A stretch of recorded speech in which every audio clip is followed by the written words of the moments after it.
Fúnebres saludos, mis futuros difuntos. Esperemos que la muerte no nos recoja en un muy largo rato. Y hoy traigo a ustedes una historia bastante peculiar. Una historia sucedida hace unos 8 años, cuando yo iniciaba en el mundo de los cuentacuentos, yendo a diferentes escenarios, hasta que por azares del destino terminé siendo uno de ellos. Ciertos lugares extraños, peculiares, donde gustan estas historias macabras. Así es que entre ese público uno conoce a particulares personas. Y no fue la excepción, que yo conocí a alguien a quien llamaremos para proteger su identidad Fernando, con un pasado del cual no está particularmente orgulloso y que prefiere no compartir. Esta persona era delgada, muy introvertida, y gustaba de sentarse en algún rincón donde no pudiera ser fácilmente ubicado. Así que yo empecé a contar una y otra vez. Él empezaba a asistir y me comentó que le gustaba pues mi estilo, mi forma de narrar las historias. Esas historias de este tipo que has visto aquí. Pero había una particularidad en él, y era que ha sido la persona que me ha recomendado las mejores historias y los mejores libros del estilo que yo gusto.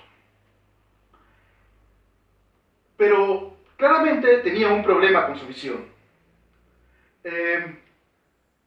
A medida que fue avanzando la confianza, pues le dije que a qué se dedicaba.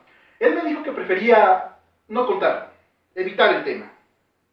Seguíamos hablando de libros, de autores. A veces bebíamos unas cervezas, hasta que a partir de un año y medio de confianza me contó a lo que se dedicaba. Seguramente han visto en los periódicos allá afuera, de Metro o cualquier tipo de ese periódico, asesinados, atropellados, ajusticiados, ahorcados, suicidados. Bueno, pues el trabajo de Fernando era recoger atropellados, los ajustes del narco, cuando dejan los cuerpos cortados, decapitados. Él era quien levantaba la cabeza o metía el cuerpo a los sacos. Me comentaba que inclusive llegó a recoger atropellados hechos puré por el Metrobús con pala. Un tipo de un estómago muy fuerte. Y me comentaba inclusive que personas un tanto tocadas llegaban porque querían ver el gore en la realidad. Presumían de tener gustos fuertes y de un estómago de acero, pero cuando se enfrentaban a la realidad, terminaban vomitando. De hecho, me comentaba que una de las últimas pruebas para tener ese tipo de empleo que él tenía era asimismo en la morgue, entre cadáveres, entre sujetos despedazados, comerte tu desayuno. Prueba fuerte. Así es que le comenté que era lo más atroz que había visto en su trayectoria laboral en la CEMEFO. Y me comentó que sí vio 5 cadáveres que llegaron asesinados de una forma muy particular. Fueron comidos vivos. ¿Sí? Que los forenses dictaminaron que se trataba de una mujer entre 40 y 45 años, y que de hecho en los análisis había resultado que la primera mordida que había dado era la garganta, para así destrozar las cuerdas vocales y evitar que las víctimas gritaran.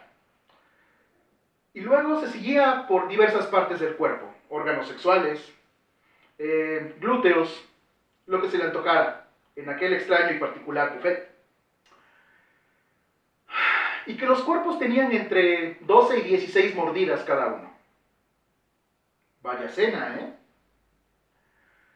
Así es que ocurría algo extraño. Cuando ese mismo asesinato con ese mismo patrón llegaba, había una orden de arriba.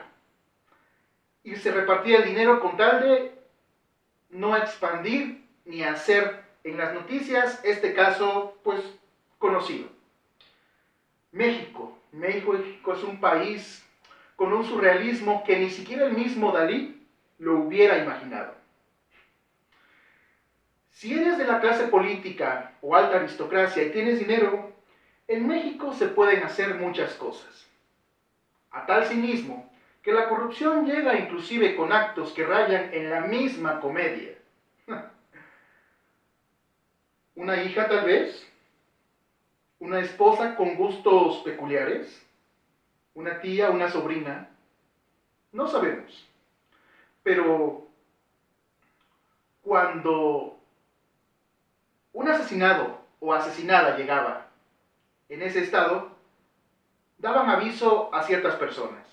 Ciertas personas se comunicaban con no sabemos quiénes, y entonces llegaba una suma fuerte de dinero que era repartida a varios, inclusive al mismo Fernando, que no le tocaba mucho, pero servía bien para comprar su silencio. Así que Fernando se hartó de tanta podredumbre. Se salió de trabajar de ese lugar después de algunos años, pero aún conservó contacto con ciertas personas que trabajaban allá. Y llegaba a preguntar si seguían presentándose esos casos, y que esporádicamente sí. Había ya más o menos unos 12 casos con esas mismas características. Así que, quién sabe, allá afuera en estos mismos momentos, hay una mujer quizás guapa, quizás no, quizás agraciada, con buen cuerpo, quizás no, caminando en busca de su próxima víctima, que ya rayan en hombres y mujeres. Así que, amiga, amigo, si una mujer se te acerca con claras intenciones de llevarte a su casa o a algún lugar para cometer cierto tipo de bondage extraño, yo me la pensaría 2 veces. Y fin de la historia. Una auténtica asesina serial, suelta por las calles, totalmente impune, y con muchos recursos para hacer de su carrera más fructífera. Hoy la recomendación literaria de la noche es La caja de hueso, de Antoine Pesquet. Libro recomendado por Fernando. Me recomendó también otros muy exquisitos. El jardín de los suplicios, de Octave Marbeau, Thalia Faust, y varios otros autores que sí son de mi estilo y mi agrado. Libro que narra la historia de un enfermo mental, internado en un hospital psiquiátrico, enamorado de una fémina, tan enamorado que llevó su gusto y deseo por poseerla hasta comerse ciertas partes de su cuerpo. La caja de hueso, de Antoine Pesquet, gran escritora francesa. Pues gracias. Si les están gustando estas historias, síganme en mi canal, suscríbanse, recomiéndenlas. Hasta la próxima.